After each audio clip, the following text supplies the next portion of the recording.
ही मोहीम घेतली आपण डीप क्लीन ड्राईव्हची। त्याच्यामध्ये महाराष्ट्र स्वच्छता अभियान जे आहे, स्वच्छ महाराष्ट्र अभियान एक मोठ्या प्रमाणावर आपण मुंबईमध्ये सुरू केले, परंतु संपूर्ण महाराष्ट्रामध्ये टप्प्याटप्प्याने ते सुरू करतोय आणि नागरिकांच्या आरोग्यासाठी ते देखील महत्त्वाचं आहे। त्याच्यामध्ये एक लोक चळवळ निर्माण व्हावी अशा प्रकारचा प्रयत्न आहे आणि मोठ्या प्रमाणावर त्याला प्रतिसाद लोक देत आहेत। हे आणि त्याचबरोबर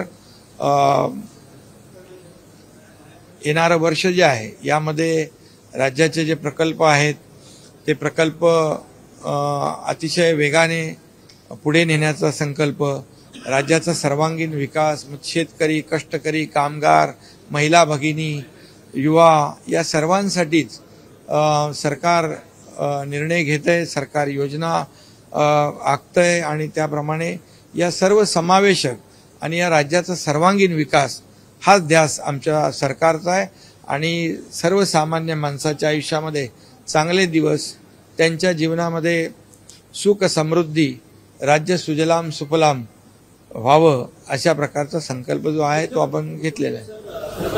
राज्यातून अनेक उद्योग जे आहेत ते राज्याबाहेर जातात, असा सूर जो आहे तो विरोधकांकडे नाही, त्याच्यावर मी बोललेलो आहे।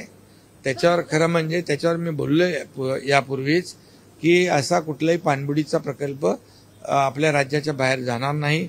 उलट जे आपण गेल्या वर्षभरामध्ये आज जे MOU साइन केले 1,37,000 कोटीचे, अनेक जे उद्योगपती आहेत त्यांनी महाराष्ट्राला पसंती दिलेली आहे। या MOU मधले करारनाम्यातले 80 ते 85% कामं आपण त्याचं इम्प्लिमेंटेशन केलंय आणि आपण त्या उद्योगांना सिंगल विंडो क्लिअरन्स असेल, त्यांना लागणाऱ्या सवलती आहेत, त्यांना लागणाऱ्या परमिशन्स आहेत, या सर्व देतोय। त्यामुळे महाराष्ट्राला उद्योग प्राधान्य देत आहेत, पसंती देत आहेत।